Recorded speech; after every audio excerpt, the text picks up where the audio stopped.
Hi hello friends, welcome back to my channel. So ಬನ್ನಿ, ಇವತ್ತು ಸಿಂಪಲ್ಲಾಗಿ ಬೆಳಗಿನ ಬ್ರೇಕ್ಫಾಸ್ಟ್ಗೆ ಅಥವಾ ಲಂಚ್ ಬಾಕ್ಸ್ಗೆ ತುಂಬ ಸುಲಭವಾಗಿ ಮಾಡುವಂಥ ಒಂದು ವಾಂಗಿಬಾತ್ ರೆಸಿಪಿನ ನಾನು ನಮ್ಮ ಮನೇಲಿ ಮಾಡೋ ರೀತಿ ನಾನು ನಿಮ್ಮ ಹತ್ರ ಶೇರ್ ಮಾಡ್ಕೊತಾ ಇದ್ದೀನಿ. ಸೊ ಮೊದಲನೇದಾಗಿ ನಾನು ಬದನೆಕಾಯಿನ ತೆಗೆದುಕೊಂಡಿದ್ದೀನಿ, ಹಾಗೆ ಟೊಮ್ಯಾಟೊ, ಈರುಳ್ಳಿ ಮತ್ತು ಸ್ವಲ್ಪ ಹಸಿ ಬಟಾಣಿಯನ್ನು ತೆಗೆದುಕೊಂಡಿದ್ದೀನಿ, ಖಾರದ ಪುಡಿ, ಹಾಗೆ ವಾಂಗಿಬಾತ್ ಪೌಡ್ರ್, ಕರ್ಬೇವಿನ ಸೊಪ್ಪು, ರೈಸ್ ಮಾಡಿ ಇಟ್ಕೊಂಡಿದ್ದೀನಿ. ಸೊ ಮಾಡೋ ವಿಧಾನ ಹೇಗೆ ಅಂತ ನೋಡೋಣ ಬನ್ನಿ. ಮೊದಲನೇದಾಗಿ ಸ್ಟವ್ ಹಚ್ಕೊಂಡಿದ್ದೀನಿ. ಸ್ಟವ್ ಹಚ್ಕೊಂಡು ಒಂದು ಬಾಣಲೆನ ಇಟ್ಕೊಂಡಿದ್ದೀನಿ ನಾನು. ಸೊ ಬಾಣಲೆಗೆ ಸ್ವಲ್ಪ ಎಣ್ಣೆಯನ್ನು ಹಾಕ್ಕೊಂಡಿದ್ದೀನಿ. ಒಂದು 5 ಟೇಬಲ್ ಸ್ಪೂನ್ ಆಗುವಷ್ಟು ಆಯಿಲ್ನ ಸೇರಿಸ್ಕೊಂಡು, ಒಂದು 1/4 ಟೇಬಲ್ ಸ್ಪೂನ್ ಆಗುವಷ್ಟು ಸಾಸಿವೆನ ಸೇರಿಸ್ಕೊಂಡಿದ್ದೀನಿ.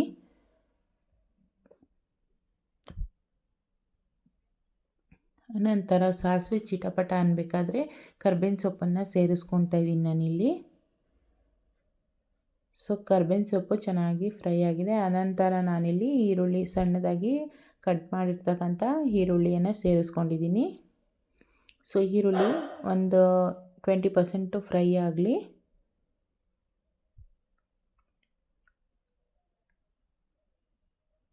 ಸೊ ನೋಡ್ತಿರ್ಬೋದು, 20% ಫ್ರೈ ಆಗಿದೆ. ಇವಾಗ ನಾನು ಹಸಿ ಬಟಾಣಿಯನ್ನು ಸೇರಿಸ್ಕೊತಾ ಇದ್ದೀನಿ. ಸೊ ಬಟಾಣಿ ಇವಾಗೆ ಸೇರಿಸ್ಕೊಳ್ಳೋದ್ರಿಂದಾಗಿ ಎಣ್ಣೆಯಲ್ಲಿ ಚೆನ್ನಾಗಿ ಫ್ರೈ ಆಗುತ್ತೆ. ಸೊ ಆ ಕಾರಣದಿಂದಾಗಿ ನಾನು ಇವಾಗಲೇ ಸೇರಿಸ್ಕೊಂಡಿದ್ದೀನಿ. ಆನಂತರ ನಾನು ಒಂದು 3 ಟೊಮೆಟೊನ ಕಟ್ ಮಾಡಿ ಇಟ್ಕೊಂಡಿದ್ದೆ. ಸೊ ಅದನ್ನು ಕೂಡ ಸೇರಿಸ್ಕೊಂಡಿದ್ದೀನಿ ನಾನಿಲ್ಲಿ.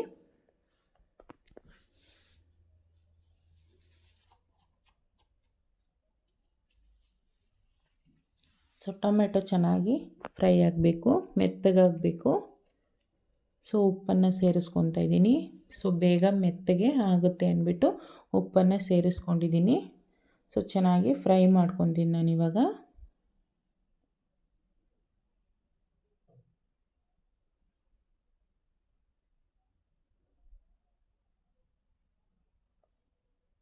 ನಂತರ ಟೊಮೆಟೊ ಚೆನ್ನಾಗಿ ಫ್ರೈ ಆಗಿ ಸೈಡಲ್ಲೆಲ್ಲ ಎಣ್ಣೆ ಬಿಟ್ಟಿದೆ.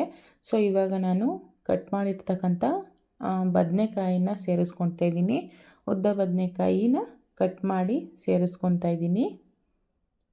ಸೊ ಇದನ್ನು ಕೂಡ ಚೆನ್ನಾಗಿ ಫ್ರೈ ಮಾಡ್ಕೋಬೇಕು.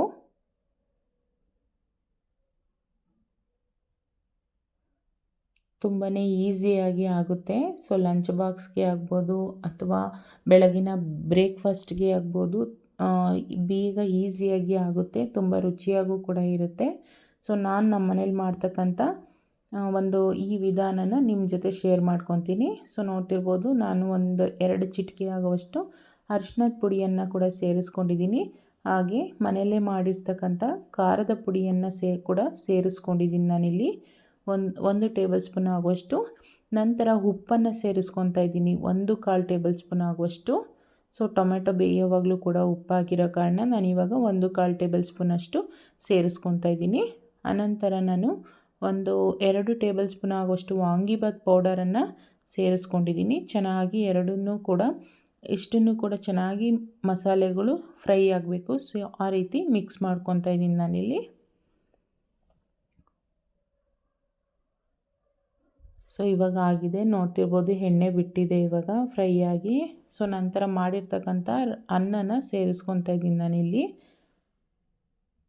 ನೋಡಿ, ಚೆನ್ನಾಗಿ ಮಿಕ್ಸ್ ಮಾಡ್ಕೊಳ್ಳೋಣ ಇವಾಗ. ಸೊ ವಾಂಗಿಬಾತ್ ಗೊಜ್ಜು ಅನ್ನದ ಜೊತೆ ಚೆನ್ನಾಗಿ ಬೆರೆತ್ಕೋಬೇಕು. ಸೊ ಆ ರೀತಿಯಾಗಿ ಚೆನ್ನಾಗಿ ಮಿಕ್ಸ್ ಮಾಡ್ಕೊಳ್ಳೋಣ. ನೋಡಿದ್ರಲ್ಲ ಎಷ್ಟು ಚೆನ್ನಾಗಿ ಕಾಣಿಸ್ತಾ ಇದೆ, ರುಚಿ ಕೂಡ ಅಷ್ಟೇ ತುಂಬ ಚೆನ್ನಾಗಿ ಬಂದಿತ್ತು. ಸೊ ಸರ್ವ್ ಮಾಡ್ಕೊಳ್ಳೋಣ ಗ್ಯಾಸ್ ಆಫ್ ಮಾಡಿಕೊಂಡು. ಸೊ ನೋಡ್ತಾ ಇದ್ದೀರಲ್ಲ, ತುಂಬಾ ರುಚಿಯಾಗಿದೆ. ಸೊ ವಾಂಗಿಬಾತು. ಸೊ ನಿಮ್ಮನೇಲೂ ಕೂಡ ಟ್ರೈ ಮಾಡಿ ನೋಡಿ, ಹೇಗೆ ಬಂತು ಅಂತ ಕಾಮೆಂಟ್ ಮೂಲಕ ತಿಳಿಸಿ. ಯಾರೆಲ್ಲ ನನ್ನ ಚಾನಲ್ನ ಸಬ್ಸ್ಕ್ರೈಬ್ ಮಾಡದೆ ನೋಡ್ತಾ ಇದ್ದೀರಾ, ದಯವಿಟ್ಟು ಸಬ್ಸ್ಕ್ರೈಬ್ ಮಾಡಿ ನೋಡಿ ಅಂತ ಕೇಳ್ಕೊತೀನಿ. Thank you for watching.